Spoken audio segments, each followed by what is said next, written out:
Throughout our lives, there are a few stories that genuinely stick out and get better every single time we tell them. And in this video, I'm going to talk about one of those stories that actually happened just this week and like the lesson that I took out of it, because this felt like a crucial moment, for better or for worse. So, to set the stage, I woke up, and it was actually the day when I made the video about can men and women be friends, so it was on Wednesday, I believe. And I wake up, I hit my friend up from the morning because I knew that I was ready for some hangout time or whatever you want to call it. So I hit my friend up, he agreed to pick me up at 11:10 a.m. and we went off to a neighboring town where we planned to eat some salad.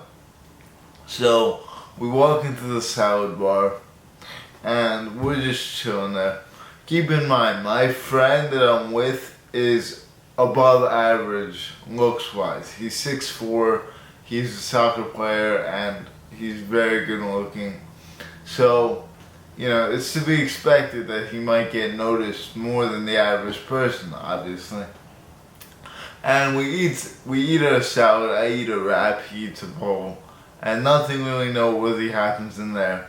And then he asked me if I want a smoothie, so I say that I do, and we walk across the street and go into this smoothie place called Pliables. You guys might know it, it's popping off lately, like everyone knows about it.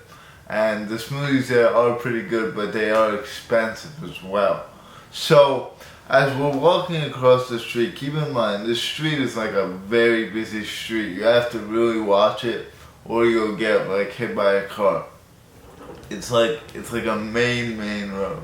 So as we're walking across, I notice a girl on the left side talking to a lady and like maybe trying to sell something is what I immediately think, right?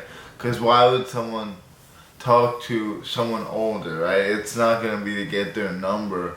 It's going to probably be to try to get them to buy something. And I noticed that this girl starts coming towards us. And she stops us from walking into the store and says, "You guys are really attractive." Or "You guys are really hot," I think were her exact words. So I was like, okay, she's not trying to sell us something. She's just being nice. So I respond with like the cookie cutter response, which is, you know, thanks, I appreciate it. My friend barely even acknowledges her. I guess he gets that a lot. He just continues walking into the store. And then when I say thanks, she responds to me by saying, "No, not you, him. He's probably the hottest guy in this town right now." So, you know, that is probably the rudest thing that I've ever been told by a stranger, I would say, if I were to think back at it. And that could have been a very traumatic event. So, let's look at it for a second. Basically, what she did was she compared me to my friend and said that he was much better looking than I am, is basically what she said. And here's the thing. If I was insecure about my looks, this would be extremely traumatic. This would give me like the confirmation that I needed to go further down the red pill and all that stuff like that, and tell myself that I'm not good enough, stop approaching girls because they don't like you, stuff like that. I mean, this was a heart-wrenching comment. I even felt rattled in the moment. I didn't really know what to say because it was so unexpected. Like, you have to understand, girls never walk up to guys from what I know. And the fact that she did this, she was that ballsy with it, and she just like ruined my mood for just her own sake, was mind-boggling to me. But we sat down, we talked it over, we laughed about it, and everything was fine. Basically, the moral of the story is that because I wasn't previously insecure about my looks, I didn't really care that she said that. I mean, obviously it wasn't a nice thing to hear, but I'm not gonna like remember it as some sort of catalyst that changed the way I acted or anything like that. Whereas, if she had hit me where it hurt, if she had targeted me for my disability and said that, like, you know, why are you walking like that, as people have said to me in the past, I would have overthought it for a while. I would have been like, was I walking a certain way, and like doubting myself. I would have doubted myself. I know this for a fact because this has happened before. But because it's like if you call a skinny person fat, they won't react. But then if you call a fat person fat, they'll you know, it'll hurt them. That's like what she did in effect. She called me ugly. I'm not ugly, so like it bounced. But basically the moral of the story here is that you need to be aware of your weaknesses and your blind spots and work towards fixing them. I think that is the key to becoming less insecure.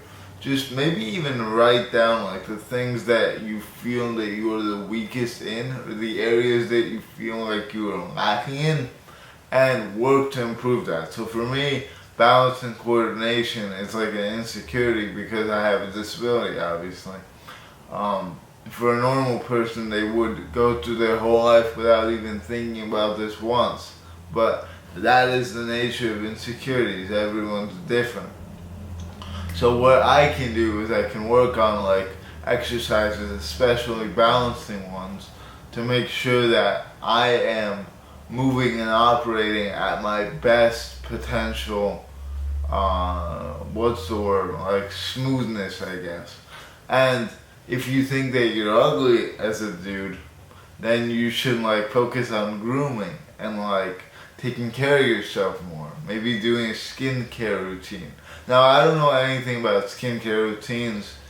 I'm personally of the belief that the natural way is always best, but I know a lot of people swear by skincare routines. So definitely check out like Jordan Green. He has a good one.